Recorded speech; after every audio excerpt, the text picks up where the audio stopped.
तो शनि का जो नेचर है वो न्यायपूर्ण कार्य करना, अनैतिक कार्यों से दूर रहना, सद्मार्ग पर चलना और परमात्मा की आराधना करना, इससे शनि प्रसन्न होते हैं। क्योंकि इसकी दृष्टि 3 जगह पड़ती है, तीसरी, 7वीं और 10वीं दृष्टि। तो अगर उसकी मित्रवत दृष्टि पड़ रही है तो लाभ देता है, शत्रुवत दृष्टि पड़े तो उन घरों को, उन विषयों पर नुकसान देता है।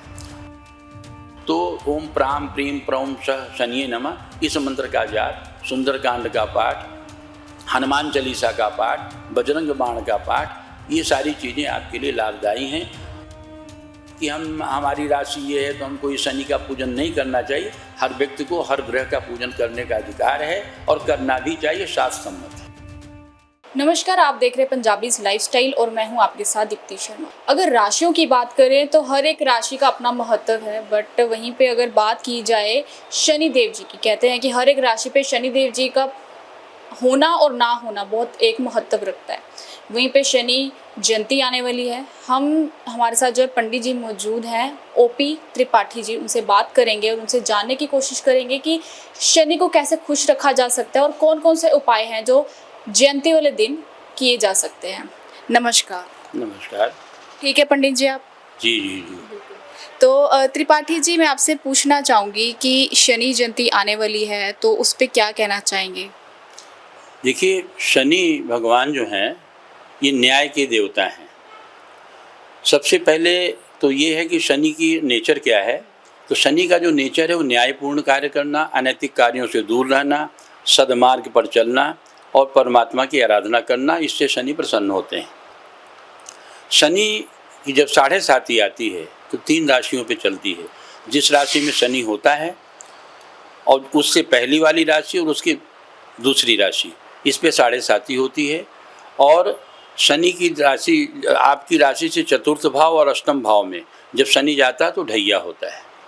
जैसे इस समय शनि कुंभ राशि में चल रहा है तो मकर, कुंभ और मीन 3 राशियों पे 7.5 चल रही है। अमूमन 7.5 के साथ साथ कई बार जन्मपत्तियों में ऐसे घरों पर शनि होता है क्योंकि इसकी दृष्टि 3 जगह पड़ती है, तीसरी, 7वीं और 10वीं दृष्टि। तो अगर उसकी मित्रवत दृष्टि पड़ रही है तो लाभ देता है, शत्रुवत दृष्टि पड़े तो उन घरों को, उन विषयों पर नुकसान देता है।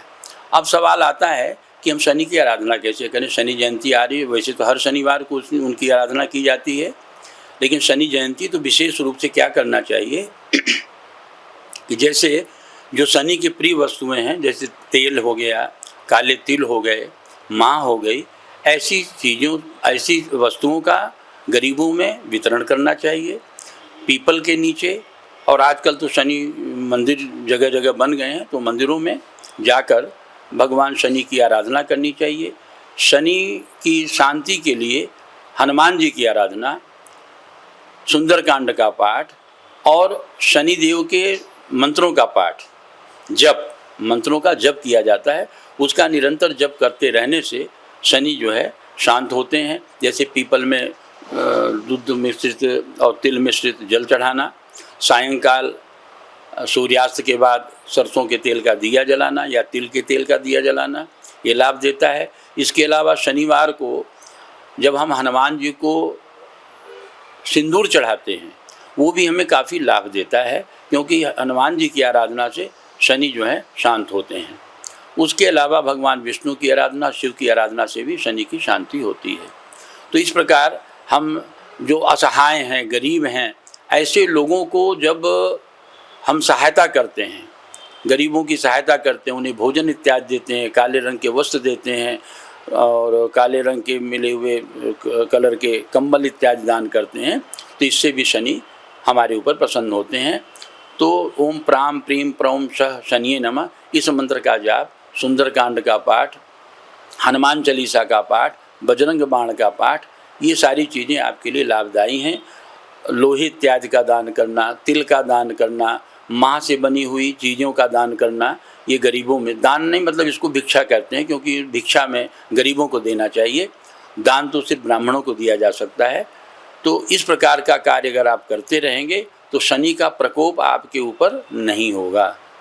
ठीक है ना? बिल्कुल। अगर यहीं पे बात करें आचार्य जी कि शनि जयंती आने वाली है, पर एग्जैक्ट डेट कौन सी है, क्योंकि कई लोग हो जाते कंफ्यूज, जी, जी। आगे पीछे मना लेते हैं, पर एक आप बताइए कि कब है और कितने टाइम तक रहती है। ये ज्येष्ठ कृष्ण अमावस्या, ज्येष्ठ कृष्ण की अमावस्या है 6 जून को, और उस दिन अमावस्या को शनि श्री जयंती है, बट सावित्री व्रत भी है उस दिन।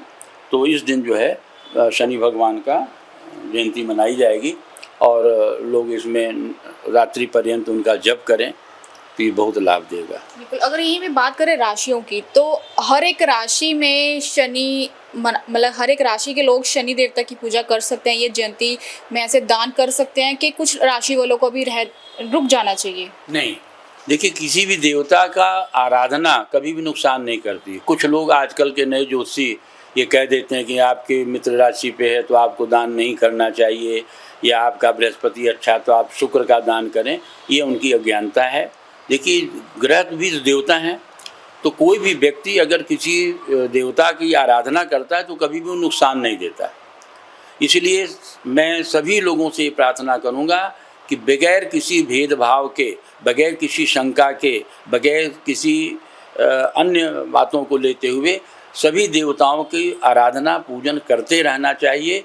और हमारे यहाँ देखिए जब भी कोई पूजा होती है तो नवग्रह का पूजन होता है, तो नवग्रह तो एक ही साथ बैठाए जाते हैं। कोई भी शुभ कार्य अगर आप करेंगी तो उसमें नवग्रह पूजन होता है, उसमें सारे ग्रह होते हैं। तो ये कहना कि हमारी राशि ये है तो हमको ये शनि का पूजन नहीं करना चाहिए, हर व्यक्ति को हर ग्रह का पूजन करने का अधिकार है और करना भी चाहिए, शास्त्र सम्मत है। और इसमें कोई टाइमिंग तो नहीं होती कि शाम को करना है, दोपहर को करना है, या फिर सुबह तड़के उठ के 4 बजे के बाद ही करना है? सुबह भी कर सकते हैं, मध्याह्न में भी कर सकते हैं, लेकिन रात्रिकालीन जो शनि की आराधना है विशेष लाभप्रद होती है। तो प्रातःकाल जैसे शनि में जो जल चढ़ाना है उसके लिए तो विधान सुबह ही है, क्योंकि आप सुबह स्नान करके, और सायंकाल को भी जाओगे यदि आराधना करनी तो शरीर शुद्ध होना चाहिए, वस्त्र शुद्ध होने चाहिए, और गलत चीज़ों का खान पान ना हो। अब कोई व्यक्ति मांस मदिरा का सेवन करके और जाए पूजन करने तो उसका तो पूजा निष्फल है। तो सात्विकता सबसे ज़्यादा ज़रूरी है। तो शनि तो सात्विकता के महान देवता हैं, न्याय के प्रिय देवता हैं। अगर आप अनैतिक कार्य करोगे, व्यभिचार करोगे, गलत चीज़ों का सेवन करोगे तो आपके लिए वो दुखदायी होगा। अभी आपने 2 श्लोक बोले, एक बार वो फिर से रिपीट कर दीजिए ताकि लोग उसको उस दिन रिपीट पे अपने मुंह जुबानी करते रहें। हाँ, इसका एक बीज मंत्र है ओम प्राम प्रीम प्रौम सह शनिये नमः, और एक पौराणिक मंत्र है नीलांजन समाभासम रविपुत्रम यमाग्रजम छाया मार्तंड संभूतम तम नमामि शनैश्चरम। इस श्लोक का जाप करें, या ओम प्राम प्रीम प्रौम सह शनिये नमः। और यज्ञोपवीतधारी हैं तो ओम शन्नो देवी रविष्टे आपो हमंतु पीते संयो रवि श्रमंतु ना, ये वैदिक मंत्र है। तो ये उन्हीं को बोलना चाहिए जो यज्ञोपवीतधारी हों। जो यज्ञोपवीतधारी नहीं है उन्हें वैदिक मंत्र का पाठ नहीं करना चाहिए, उन्हें बीज मंत्र का या इस श्लोक पौराणिक मंत्र का जाप करना चाहिए। धन्यवाद आचार्य जी, हमें ये पूरी जानकारी देने के लिए, जो लोगों के लिए भी महत्व रहेगी। आप भी जान चुके हैं जयंती क्यों महत्व है, शनि जी की जयंती जो आ रही है, और कौन कौन से श्लोक आपको बोलने चाहिए, उन किन राशियों पे असर करता है, किन राशियों पे नहीं, कब पूजा करनी चाहिए, आप सब जानकारी जान चुके हैं। ऐसे ही और नई अपडेट के लिए जुड़िए रहिए पंजाबी लाइफस्टाइल के साथ।